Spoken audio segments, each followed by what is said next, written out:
So what are the benefits here to AutoCAD? So this is Lutron's newest digital design tool that helps make speccing faster, easier, and more accurate. It also helps eliminate those manual efforts in the specification process, as well as helps create quick bills of materials and integrates into the normal Lutron workflows, such as myProjects and Homeworks Designer software. These tools help empower our residential dealer community as well as the specification community to help create seamless projects start to finish. Also, we have another digital design tools. Maybe some of you just hopped off of our Bluebeam webinar. And this also, they kind of go hand in hand with each other. We just introduced AutoCAD, so we're really excited for this new spec tool. So right now, I'm going to kind of walk us through a little high-level overview of that end-to-end solution.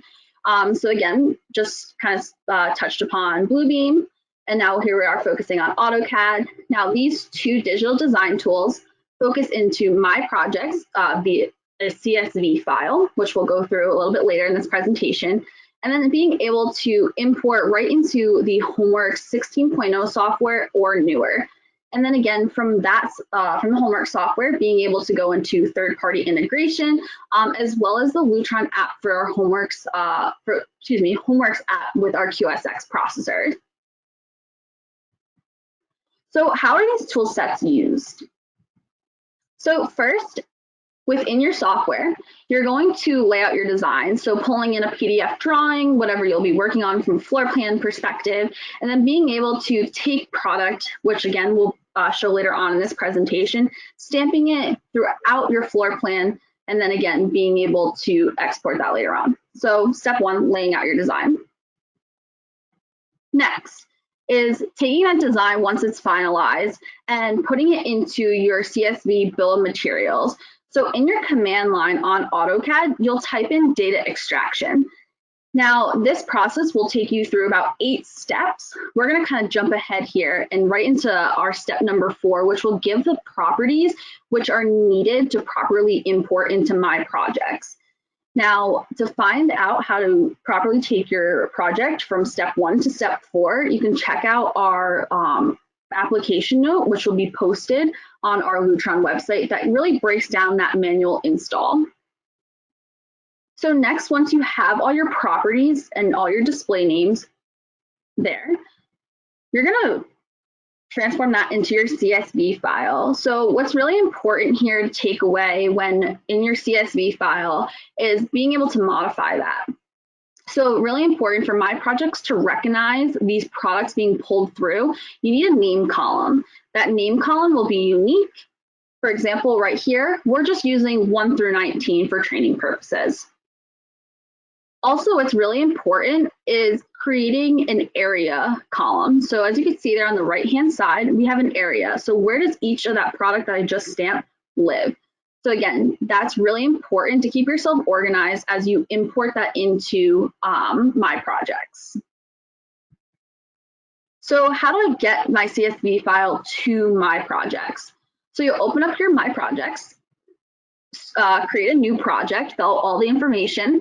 And then once you're here at this screen, in your top right-hand corner, you're going to hit Add Project. From there, you will go into your revisions dropdown. You'll either drag or select a file to import. So whatever you named your CSV file from your floor plan, you'll pull that right into here. So you'll give it a couple minutes, let it kind of run its course there. All your successful line items will appear at the bottom. Now you will have errors, that is very common. No project is going to be perfect as you pull from your CSV into myProjects. So once all of your successful line items have appeared, you'll click Import. From there, here is my quick bill of materials. So I have the ability to edit the name, the location. As you can see right on the left-hand side of the screen, all of those areas that were in our CSV file pulled through into myProjects, and then each product that's associated within that area has pulled through as well for us. And again, really easy to go in, edit, or maybe even add product that you may have missed while stamping on your floor plan. Next, once you're comfortable with your bill of materials in myProjects, taking that one step further is now being able to pull it into the Homeworks Designer software, really eliminating those manual efforts that were there prior to using these spec tools. So on the Designer home screen, you'll click on create a new project from myProjects. From there, you'll import from myProjects. So again, selecting whatever you named your project as well as the design that you, like maybe the revision, or maybe you named it something different in myProjects. So here we have pulled in a project, we pulled in revision 5. Again, continue your project setup and then select finish. So right here, our area tree has been created based on, again, what we had chosen in our CSV file or any edits that we have made in myProjects. And then really some important notes and key takeaways here while going through that workflow is that in that area tree, CAD does not support child areas. So you will have to modify your post import in myProjects by dragging and dropping those child areas. Also, it's really important that the name field from CAD is equivalent to your control station, which does appear in the end user's app, as well as any third-party integration. And then local controls, those are added to the Homeworks database with an auto-created load. So if you forget them in your drawing, as in myProjects, just do know that those will be auto-created. And then also having a being centralized. So your load controllers will be added to your database without a load. So those loads must be manually created in your load schedule within the Homework software. Some important notes continued here is that the Homeworks database is always synced with a revision that is created in myProjects. So maybe you go back to the drawing board after you've pulled your project through, make your edits in myProjects.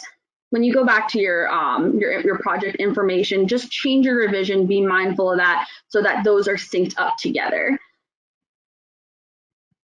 So some additional trainings here that are really important to keep in mind before we get into AutoCAD and going through some of those steps. So AutoCAD has lots of different trainings on their website. Some of those that may be just adopting AutoCAD, even those who are already AutoCAD users, really good to kind of get your hands on some different training materials as well. And with that said, let's get started into the AutoCAD software. Design tools can be downloaded in a few different locations. On our Lutron website, under Service and Support and Technical Documentation and Support, there is a tab called CAD Downloads, which will take you to this page. From here, you can view by products or category or system. For example, right now I'm looking at Homeworks, and the AutoCAD tool chest should be available for download right on the top. From the Catcher website, under Resources and Technical Documents, there's a tab for AutoCAD and Bluebeam tool chests that are available for download here.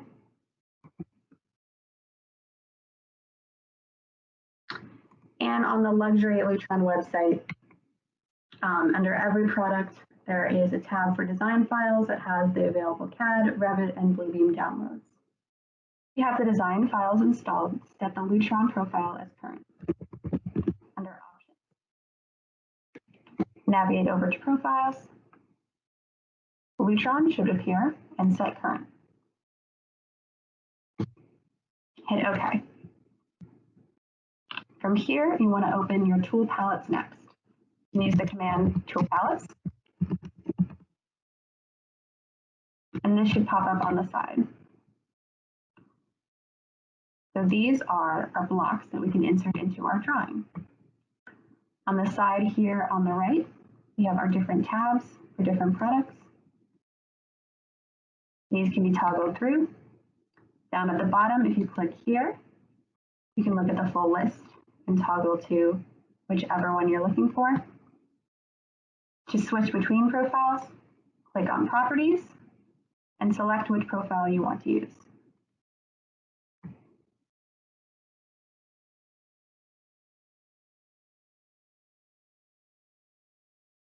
Block into the drawing, simply click the block you wish to insert over here in the tool palette and place it where you want it to go on your drawing.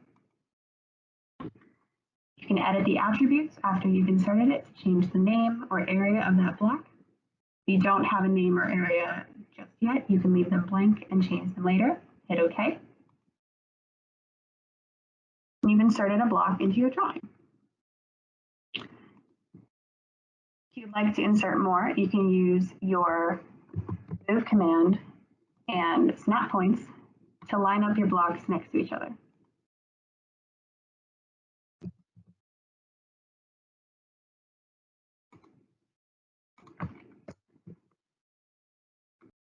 Shades into your drawing, simply click the shade you wish to insert and stamp it where you would like it to go. From here, you can toggle the height and width.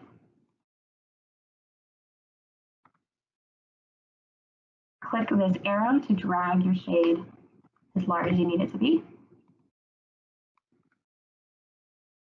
If your shade needs to be rotated, you can put it where you'd like it to start and then use the rotate command to orient it in the correct direction.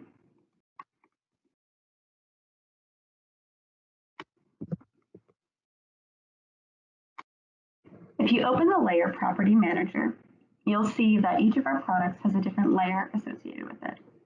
From here, you can toggle them on and off so they show up in your drawing. For example, if I open the Shades layer, you can turn that off. Same with our homework equipment, our processors, and our Picos and Maestros. Additionally, you can turn off the colorful hatch at the behind of every block. Turning off the hatch layer will turn off the hatch for every single product in your drawing. This can be used to clean up a drawing, to take away some of the color, and just have a little bit more control over what it looks like.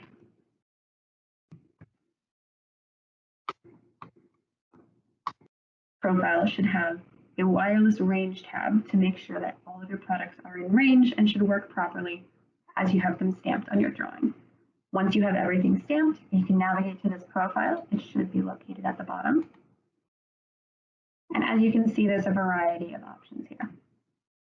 First, if we take a look at our 30-foot wireless coverage range, we can check to make sure that all of our RF devices are in range of our repeater, or if we need an additional repeater. As you can see, we have several Maestros that are just out of the range of this repeater, so we might need to relocate it or add an auxiliary repeater for full coverage. If you're using Ketra, you want to make sure that all of your Ketra Type X products are within 71 feet of the Ketra gateway. Additionally, you need to make sure that at least 2 Ketra devices are within 25 feet of your Ketra gateway. From this drawing, you can see that our Ketra gateway is not located close enough to the A20s that are in the living room and needs to be relocated.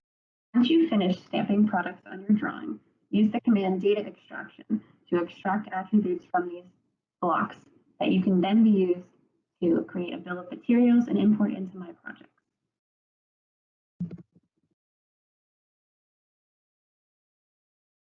From here, select Create a New Data Extraction and use previous extraction as a template.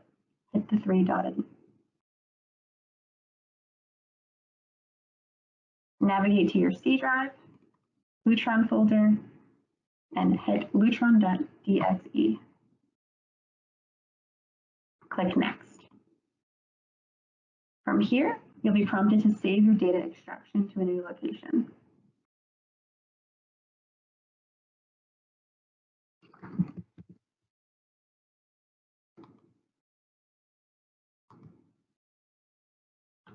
Next, you're going to select your data source.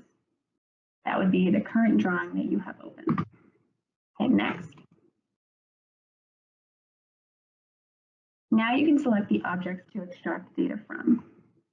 First, we want to only display blocks, and then you can go through this list and choose which blocks you would like to extract.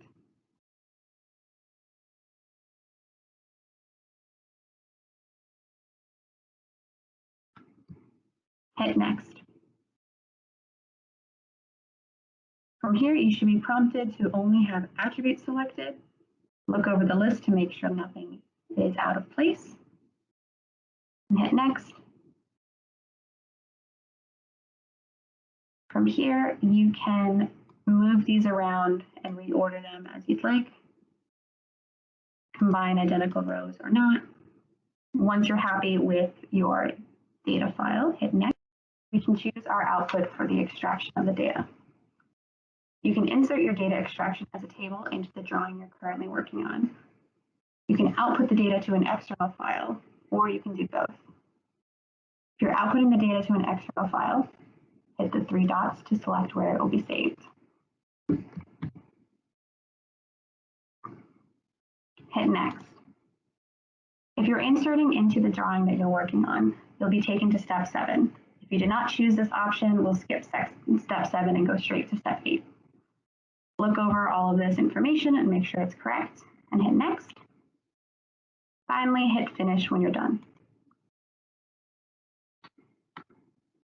You'll be prompted to insert your data if you elected to do so, and you'll see a list of the bill of materials that we put together.